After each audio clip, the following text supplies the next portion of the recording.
I'm Logan Crawford, and right now on Spotlight, we're embarking on an extraordinary exploration with Darrell Lopes, the author who takes us through the thrilling intersection of ancient history and celestial phenomenon in his latest book. It is called A Real Witness to Planet Nibiru, Crossing in Real Parallel Time Slip, Trusting Yeshua. Darrell's journey from decoding ancient Spanish hieroglyphs to uncovering the secrets of the universe culminates in a narrative that challenges our understanding of the cosmos. We're delighted to have this very talented author join us here today on Spotlight. We thank our team at Atticus Publishing for helping us put him in the spotlight today. We ask viewers like you to support writers like him by subscribing to our channel and by purchasing his wonderful book. The links are below this interview. Darrell, great to see you here today on Spotlight. Great to be here. Thank you. And hello to all your fans, guests, and thank you for the opportunity to come on and get this out. It's important. Well, we're delighted to talk to you. And let's start out first by giving the folks at home an overview of your book. What's it about? Well, it's about my life and the interesting things that have happened. Uh, with just one of the biggest ones, I would say for now is the planet Nibiru crossing in 2011. You know, being out on the road trucking for 39 and a half years, you see a lot. And I was being prepared for that, before, back in 2004. I was up on my roof with the sextant, just felt led to get up there and calculate the sun and what have you. And then it was off 4 or 5 degrees. And I was telling some of my Native American friends that, but I've got my whole life in there and Bigfoot encounters and treasures that are still ongoing. Could use maybe some help with an archaeologist there on the West Coast, and a lot of exciting things that have happened. I acquired this gift, and I don't know how. I just figure it's God, and for this time, me being a Christian for 42 years, I got a lot of stuff in there about Jesus in there, and not to lose your faith. I don't care what happens. Keep trusting God. He's there. He saved me when I was 25 years old, changed my life, and I've got a good backing in it. So nowadays, with the Pentagon coming out and everything with UFOs and what have you, it shocks people in a way that where they don't believe the Bible, and that's nonsense. You just threw out the baby with the bathwater, as they got in the book. You gotta trust your heart and know, and that God is in total control. So it's just packed in with a bunch of neat stuff and with archaeological sites 6 miles away from here. My last starcraft was 50 feet from behind me here, out in the street at 3:30 in the morning, come to visit. Yeah.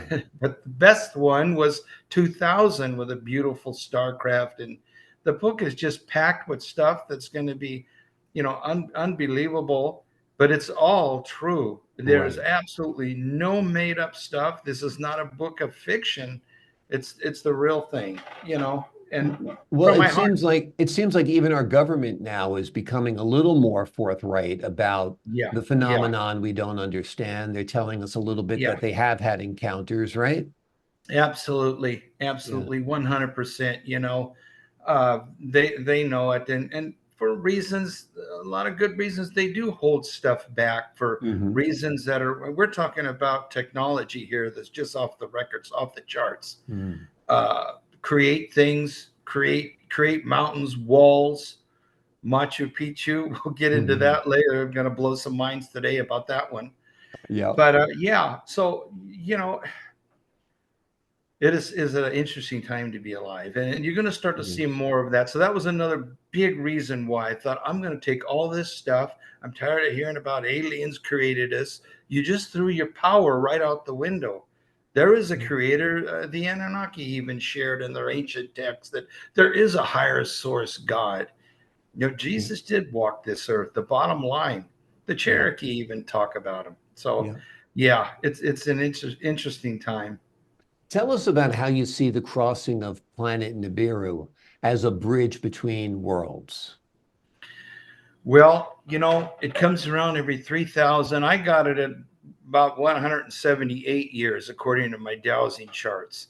Mhm. And I'm going on that because they had me up on the roof, you know, calculating the equinoxes and Mm. what have you. So this is important because yes, they were here. They were here a long time ago, and the whole thing about the gold and all that business is all true. That was an eyewitness thing with the swirling clouds of gold. Mhm. Nibiru was off towards the west. Everything else seems like it was from the south, that it was coming up and over the sun, and it was all fast. And you had to be in the right place. You know, all of us have things. There's nothing as a coincidence. You, me, all of us, all the Mhm. listeners. You know, it's all set, preset, and known about for before time. The Yeah. things were going to happen. So it's a good time now to come out to say yes, they were here, but I'm sure the guests don't want to serve something that we know was half human and Yeah. half something else. Yeah. You know what I Ex- mean? So Exactly. they need to be careful what they're thinking, you know, Yeah. about. And so I just felt I needed to do the book and just get it out there and put my 42 years of walking with the Lord and Yeah. supernatural things happening and all the other things, you know, that have happened that I accept and know that they're true and Yeah. willing to take the spears for it. You know, I mean, yeah, a lot of Absolutely. Well, people we not happy with appreciate it. you being willing to take the spears Thank you. for It's it. a pleasure. You know, It's an honor. let me ask you this. You mentioned like almost like a little tease that you have some unbelievable, mind-blowing news about Machu Picchu.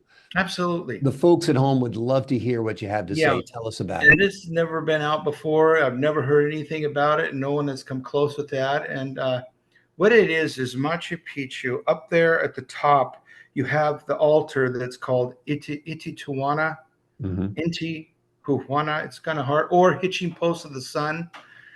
And everyone thinks this is an altar that they used to be able to kneel and set up candles and pray and all that stuff, you know, and probably for hundreds of years. Now it's roped off. But Mm. about 4 or 5 years ago, I realized that that's not what that was at all. And what that is, and this is the dead giveaway for it, it sets there on the mountaintop, not too big of a mountaintop around the area, but enough for maybe 60 people to walk around it and observe it and, you know, used to be able to touch it. Underneath that altar is another layer of a slab of rock.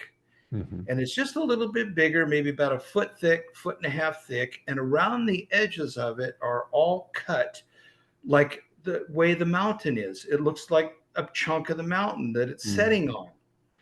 And then, you know, so what that is, that's not an altar, my brother. That is a starcraft that came there and sat down on that mountain.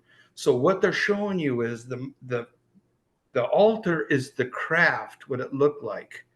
Underneath it, it sat on that mountain peak that is pretty good size where all the people can be around. So they're giving you a size.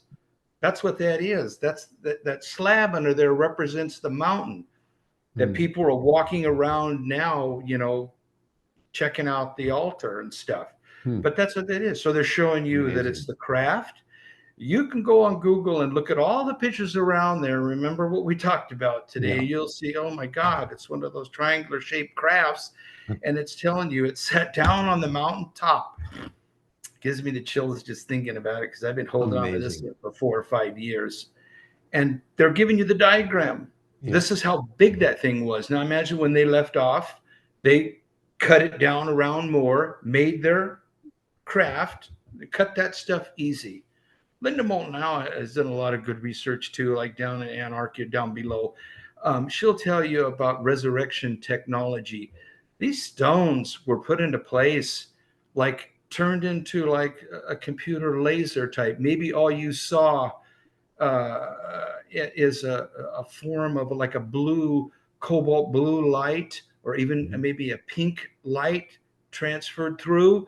And then they would just build it all around those edges. There's no way no one is going to be able to do that with those cuts and slabs on those boulders. You Mm. know, it's just not going to Amazing. happen. They're huge, huge tons, you know, 10 tons, 100 tons, whatever. You can't do that, but they can shape shift. Even the Mm. craft itself can shape shift and mold itself the way it was. This is what this stuff is so far ahead. And that's why it's a good thing, too, that they're monitoring things they should monitor enough to where it gets into trouble where people don't use this technology, so it'll, cause wars. We've had enough of wars. No more of this stuff. We all need to Yeah. come together. And Amazing. Well, it's a great message. You promised some good breaking news on our show, and oh, you wait till you see delivered. that. Take a good look on it. Remember Yeah, the show. You're we hearing it will. for you. This is for you for hunting me down and bringing me on. This is my Awesome. way of Well, saying to you and the listeners, thank you. This is what I do. I've been going through this for years now, seeing stuff. It's gotten to the point where I can walk out somewhere sometimes when it's called for, not my yeah. doing, somebody else's. And I'll just start saying, no, go over here, go over there, move the grass away. Look, there's this ancient thing. Whoa, you can Yeah. feel it inside when there's something Amazing. there. 6 Amazing. miles away is the ancient solstice site that marks the winter, equinoxes and all this. This is only Right. about 6 miles away from the house here. Amazing. Uh, Amazing. Well, we're glad yeah, you documented it all in a book, or a lot of it all in a book. I know yeah, it's yeah. evolving and more information keeps on coming out. But this It book is does. called A Real Witness to Planet Nibiru Crossing Yes, and sir. Real Parallel Time Slip, Oh my Trusting God, Yeshua. yes. It is Yeah. an amazing book. It has mind-blowing phenomenon in it Thank you. from throughout the ages and from beyond the cosmos. It is a riveting read, and you'll be delighted that you picked up Darrell Lopes' book because it is indeed very, very impressive, very, very mind-blowing at times, and it Thank just you. might actually help you realize how everything comes together, where all the Yes. connections are. Yes, yes, we're all connected. Yes, amen. I believe that. There's also a tribute to my truck driver family out there. Awesome. Beautiful, pouring out my heart for those fantastic men and women that are driving trucks, and also my relationship with the Hopi brothers and sisters. If you want more of that about me with the Hopi, you'd have to bring up the Art Bell show, old tapes where Robert Ghostwolf brought the Hopi tribe on, and it speaks Wow. about me in there too. Amazing. So yeah, there's a few things, a lot of it. And the best thing that happened too, I can't put on it because under a legal contract, no, talking about that stuff. And so it's like, okay. And I love the family and respect them. And Right. my mouth's closed on that. But there's a lot of stuff I've got Well, you put buried. It enough needs, forward it out needs there. to get out. Yeah, Yeah. absolutely. Darrell, thank you for joining us here today on Thank Spotlight. you.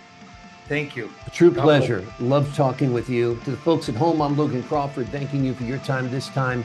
Until next time on Spotlight. Thank you.